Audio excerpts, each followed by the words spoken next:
Hello friends, welcome back to fun and chill. और आज मैं एक बार फिर हाजिर हूँ आज के इस वीडियो में एक न्यू लेटेस्ट मूवी के एक्सप्लेनेशन के साथ। जी हाँ दोस्तों, आज मैं एक्सप्लेन करने वाली हूँ जिगरा मूवी को, जो कि हाल ही में थिएटर पर रिलीज हुई है। इससे पहले भी गंगूबाई काठियावाड़ी में आलिया ने खुद को साबित किया है सोलो परफॉर्मेंस के जरिए। एंड अगेन वो वापस आई हैं एक बेहतरीन सोलो परफॉर्मेंस मूवी के साथ, लेकिन इस बार मूवी का कॉन्सेप्ट बेस्ड है भाई बहन के एक अटूट रिश्ते पे। भाई या बहन कोई भी मुसीबत में हो, एक दूसरे के लिए वो हमेशा खड़े रहते हैं और इसी रिश्ते को एक्सट्रीम लेवल पर ले जाया गया है इस मूवी में। So without wasting any time let's start the video. So movie के स्टार्टिंग में हमको इन दोनों का बचपन दिखाया जाता है। ये तो आपको पता ही है कि भाई बहन के ऊपर ये कहानी बेस्ड है। तो बहन का नाम होता है सत्या और भाई का नाम है अंकुर। जब ये लोग छोटे थे तो इनकी माँ गुजर चुकी थी और पापा ने कुछ टाइम बाद खुदकुशी कर ली थी इन दोनों के सामने। तब से अंकुर डरा सहमा रहता है, पर उसकी एक ढाल बन के हमेशा आगे रहती है उसकी बहन सत्या। समाज की हर एक बुराई से ही अपने भाई को बचाती है। सत्या जब छोटी थी तो वो भी कमजोर थी, पर उसे मजबूत बनना पड़ा अपने भाई के लिए। समाज में ऐसे अनदेखे प्रॉब्लम्स इनके सामने आते थे तो भाई बहन को एक दूसरे का ख्याल रखना पड़ता है। इनके फादर के मरने के बाद ये लोग उनके बड़े पापा के साथ रहने लगते हैं, पर बड़े पापा की फैमिली ने इनको कभी नहीं अपनाया।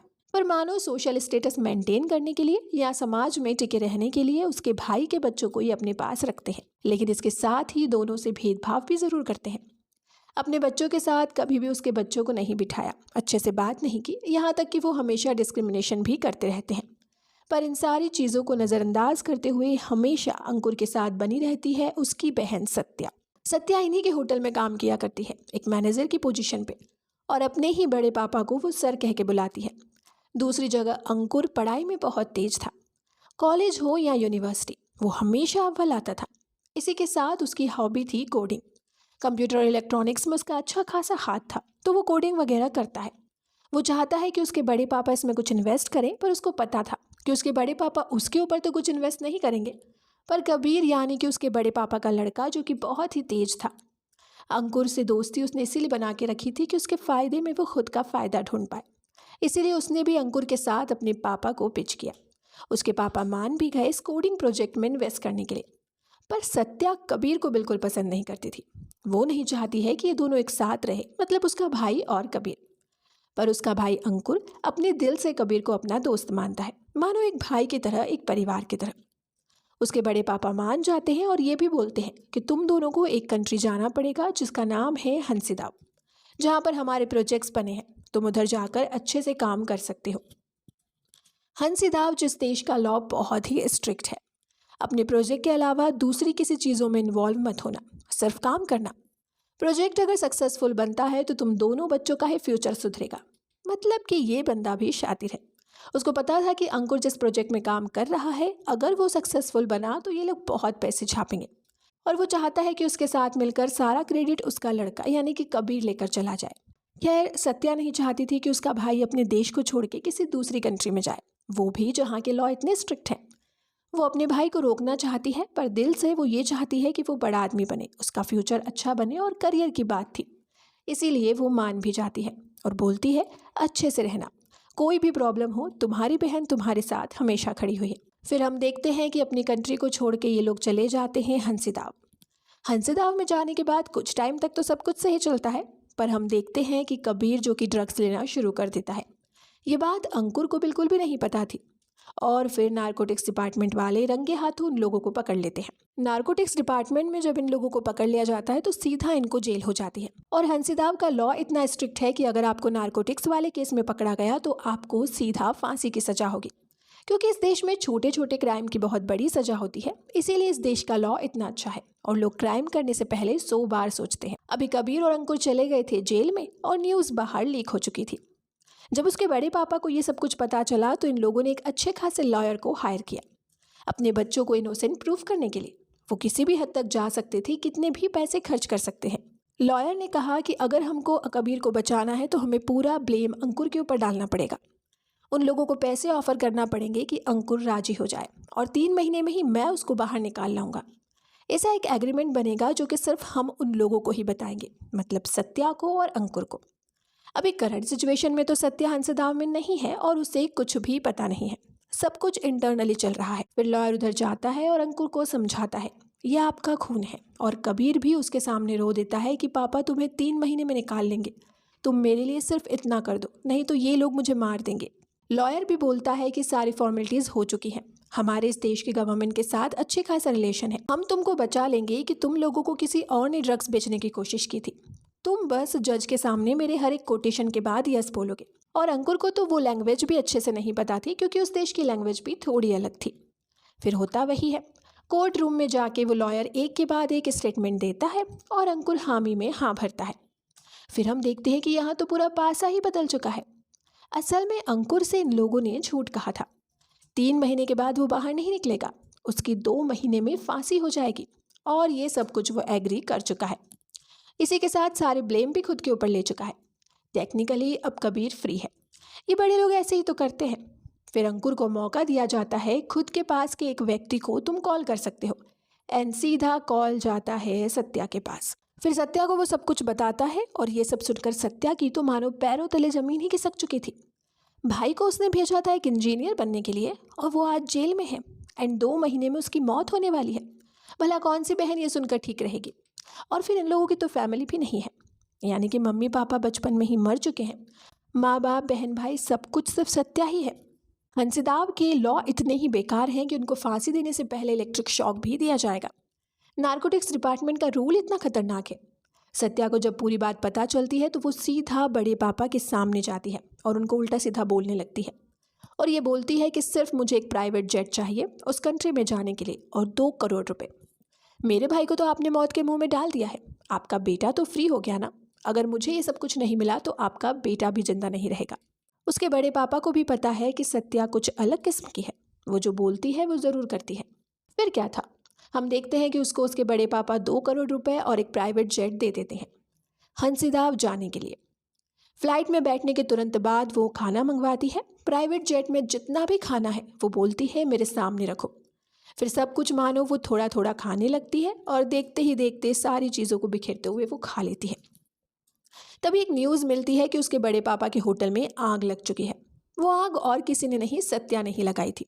वो गुस्से में थी कि उसके भाई को क्यों इस केस में फंसाया गया, जहाँ पर उसका कोई दोष भी नहीं था, सिर्फ और सिर्फ अपने बेटे को बचाने के लिए, जो कि सचमुच एक दोषी है, एक गुनहगार है।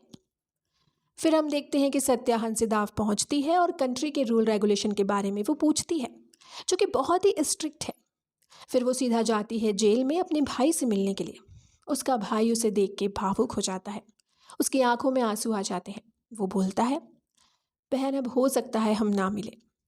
तभी सत्या बोलती है, मैंने तुझे राखी पहनाई है, तू चिंता मत कर, तेरी बहन तुझे मौत के मुंह से ज़रूर बाहर निकालेगी। हम जल्दी इधर से निकलेंगे और अपने देश लौट जाएंगे।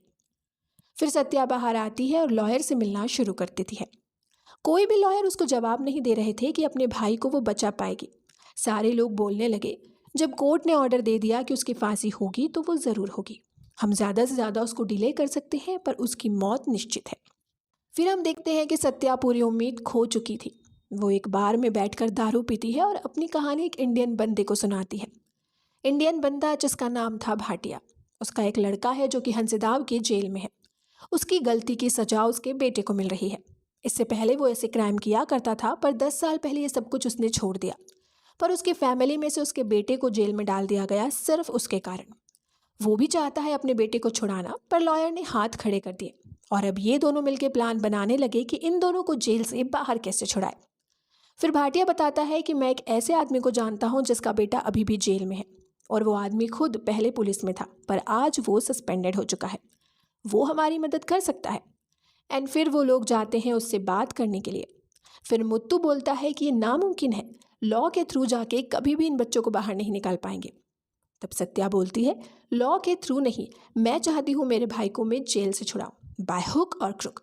पर हो सकता है कि उसे मुझे ऑथेंटिकली निकालना पड़े, पर मैं निकालूंगी ज़रूर। ये बात सुन के मुत्तू बोलता है कि ये सब कुछ भूल जाओ, तुम अगर ये सब कुछ करने के लिए जाओगे तो खुद भी मारी जाओगी, और तुम्हारे साथ जो आया है भाटिया वो भी। दूसरी जगह हम जेल में अंकुर को देखते हैं, जिसकी हालत बहुत ही ख़राब होती है। उधर की पुलिस उसे टॉर्चर करती है, और इसी के साथ उसके बाल वगैरह मुंडवा दिए जाते हैं, उसके ऊपर शारीरिक जुल्म किए जाते हैं। उसके साथ एक कैदी भी था अभी देखते देखते, जिससे अंकुर की बातचीत होने लगती है।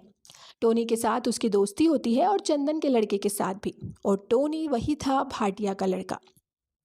टोनी और भाटिया का लड़का बोलता है कि हम लोग बहुत टाइम से इधर से भागने की कोशिश कर रहे हैं। 2 साल से हम खुदाई कर रहे हैं टनल में, जहाँ पर हम उससे निकल के बाहर जा सकते हैं। हम भी मेडिकल रूम के वॉलेंटियर हैं, तुम भी बन जाओ। जो उधर जाकर हमको खुदाई करनी पड़ती है। फिर हम दूसरी जगह देखते हैं कि कोशिश करती है सत्या मुत्तू को कन्विंस करने की, पर मुत्तू कन्विंस नहीं होता। सत्या फिर बोलती है ठीक है, तुम में और मुझ में फाइट होगी, जो भी जीतेगा उसके बाद अपोनेंट को माननी पड़ेगी। और होता वही है, फाइट होती है घमासान। मुत्तू बहुत मारता है सत्या को और मारते मारते उसके मुंह से आँख से खून भी निकल आता है। पर फाइट के एंड में हम देखते हैं कि सत्या जीत जाती है, क्योंकि उसके मन में जुनून था उसके भाई को बचाने का, किसी भी हालत में, चाहे वो खत्म ही क्यों ना हो जाए। फिर मुत्तू भी इसके गैंग में शामिल हो जाता है, इंक्लूडिंग इसके प्लान में। ये लोग प्लान बनाते हैं कि उसके भाई को और उसके खुद के लड़के को और टोनी को भी वो लोग निकालेंगे।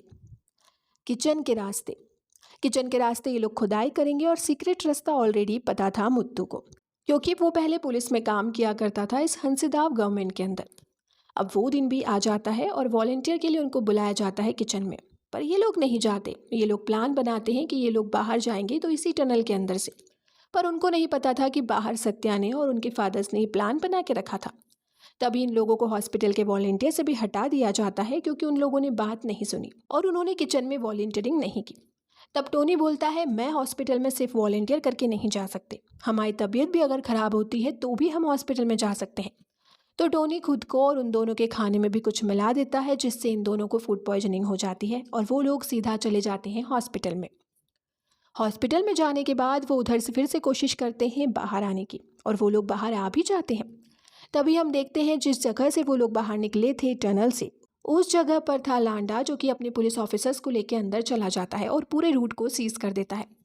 लांडा उधर बहुत ही बेरहम एक पुलिस ऑफिसर है जो कि हंसदाव गवर्नमेंट के लिए काम करता है। फिर से उन लोगों को बंदी बना लिया जाता है और इस भागदौड़ में टोनी को एक गोली लग जाती है और टोनी घायल हो जाता है। उसको फिर से हॉस्पिटलाइज किया जाता है और इन तीनों की सज़ा एकदम करीब कर दी जाती है, मतलब 4 दिन में ही इनको फांसी लगेगी। ये एक रूल है कि अगर आप जेल से भागते हुए मिले तो आपको 4 दिन के अंदर ही फांसी दी जाएगी। फिर इनके फैमिली मेम्बर्स को बुलाया जाता है इनको आखिरी बार देखने के लिए, और इधर मिलने के लिए सत्या भी जाती है। अपने भाई को वो देखती है और उसका भाई मानो उम्मीद खो रहा था। इधर भाटिया और मुत्तू भी उम्मीद खो चुके थे, पर सत्या बोलती है कि मुझे मेरे भाई को बचाना है, मुझे नहीं पता कि ये सही है या गलत, पर मैं एक बहन हूँ। वो बोलती है हम पुलिस स्टेशन के सारे बिजली को काट देंगे, सारे सेल तब ओपन हो जाएंगे, मुझे कुछ भी नहीं पता, मुझे मेरे भाई को बचाना है। वो कहती है कि मुत्तू आप मेरे लिए सिर्फ ब्लूप्रिंट रेडी करिए, मुझे जेल तोड़ के अंदर जाना है, हम जेल ब्रेक करेंगे। मुत्तू ये बात सुन के बिल्कुल राजी नहीं होता। वो बोलता है कुछ इनोसेंस को बचाने के लिए हम इतने क्रिमिनल्स को नहीं छोड़ सकते। अगर तुम जेल ब्रेक करते हो, तुम बिजली बंद कर देते हो, तो सेल के सारे दरवाजे खुल जाएंगे और पुलिस वाले इतने क्रिमिनल्स को कंट्रोल नहीं कर पाएंगे। सारे लोग बाहर आ जाएंगे, क्योंकि टेक्निकली वो भी एक पुलिस ऑफिसर था, तो वो क्रिमिनल से खासी नफरत करता है। वो सत्या को ये भी बोलता है कि तुमको सही गलत में फ़र्क नहीं दिख रहा, तुमको सिर्फ अपना भाई दिख रहा है। सत्या फिर बोलती है तुमने सही बोला, मुझे सही गलत से कुछ भी मतलब नहीं है, मुझे सिर्फ मेरे भाई से मतलब है। पर इन चीज़ों में मुत्तू उनका साथ नहीं देता, वो बैकआउट कर जाता है।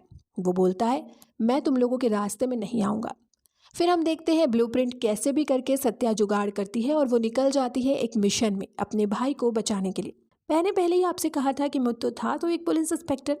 सो जब सत्या मेन लाइन में जाके पूरे पुलिस स्टेशन की बिजली को कट करने की कोशिश करती है, तो उस जगह पहले से ही मुत्तू मौजूद था कुछ पुलिस ऑफिसर्स के साथ। वो चाहता था कि इस चीज़ में सत्या को अरेस्ट कर लिया जाए, क्योंकि वो उन लोगों को छुड़वाने के लिए इतने क्रिमिनल्स को बाहर नहीं आने दे सकता। लेकिन सत्या तो रेडी थी अपने भाई को बचाने के लिए। वो सबसे लड़ जाती है और आखिरी मिनट में हम देखते हैं मुत्तू और सत्या के बीच बहुत फाइट होती है। एंड तब मुत्तू पहाड़ से नीचे गिर जाता है और मर जाता है। फिर सत्या पुलिस स्टेशन में जाती है और कोशिश करती है अपने भाई को छुड़वाने के लिए। तभी हम देखते हैं कि जनरेटर ऑन हो जाता है और पुलिस स्टेशन की लाइट आ जाती है। सत्या फिर आओ देखती है न ताओ। उसने कुछ गैस टैंकर रेडी किए थे, वो उन गैस टैंकर को एक के बाद एक पुलिस स्टेशन की तरफ भेजने लगती है और पूरा पुलिस स्टेशन मानो देखते ही देखते ब्लास्ट होना शुरू हो जाता है। पूरे सेल्स के कमरे खुलना शुरू हो जाते हैं और सारे कैदी बाहर आने लगते हैं, और सत्या तो मानो इन लोगों के लिए एक मसीहा थी। फिर वो अपने भाई को ढूंढना शुरू कर देती है और इंस्पेक्टर लांडा तब अपने ऑफिसर्स के साथ एक एक क्रिमिनल को मारना शुरू करता है और शॉक देके सेल में बंद करने की कोशिश करता है। हम एक जगह देखते हैं मुत्तू का लड़का टोनी और उसी के साथ अंकुर को, जो कि अभी भी फंसा हुआ होता है। सत्या को वो लोग मिल भी जाते हैं। जब वो लोग फंसे हुए थे, लांडा उनकी तरफ बढ़ रहा होता है अपने ऑफिसर्स के साथ। एंड तभी एंट्री होती है भाटिया की। वो एक वैन आग के बीच में से पुलिस स्टेशन के अंदर घुसा देता है और सबको उधर से रेस्क्यू कर लेता है। इस जल्दबाजी में लांडा की एक गोली भाटिया के कंधे पर लग जाती है और वो घायल हो जाता है। वो बोलता है, मैं इन लोगों को रोकता हूँ, तुम मेरे बच्चे का ख्याल रखना। फिर उन लोगों को लेते हुए सत्या चली जाती है और उधर से निकलने के बाद वो समुंदर का रास्ता पकड़ लेती है। वो लोग मलेशिया बॉर्डर क्रॉस करने के बाद मलेशिया चले जाएंगे, पर उनके पीछे फिर से लांडा और उनकी टीम लग चुके थे और एक के बाद एक गोलीबारी हो रही थी। लगता था जैसे इन चारों को वो खत्म करके ही मानेगा। पर कुछ दूर जाने के बाद जब बॉर्डर एरिया में ये लोग पहुंचते हैं तो मलेशिया पुलिस इनके सामने आ और लांडा और उनके लोगों को मार गिराते हैं, क्योंकि ये इनके बॉर्डर के पास आ चुके थे। और ये सेटिंग भी बिठाई थी भाटिया ने। जैसा कि मैंने आपको बताया था कि भाटिया पहले अच्छा खासा क्रिमिनल हुआ करता था, तो उसकी हर एक कंट्री में छोटे मोटे कनेक्शन थे। एंड मलेशिया में तो उसके अच्छे खासे कनेक्शन थे, तो इस जेल ब्रेक में भाटिया का अच्छा खासा हाथ था। एंड इसी के साथ जिगरा मूवी का एक्सप्लेनेशन यहीं पर ख़त्म होता है। तो उम्मीद है हमारा आज का ये एक्सप्लेनेशन आपको पसंद आया हो। वीडियो को लाइक और शेयर करें और चैनल को सब्सक्राइब करना ना भूलें। मिलते हैं आपसे एक और न्यू इंटरेस्टिंग वीडियो के साथ। Till then, good bye.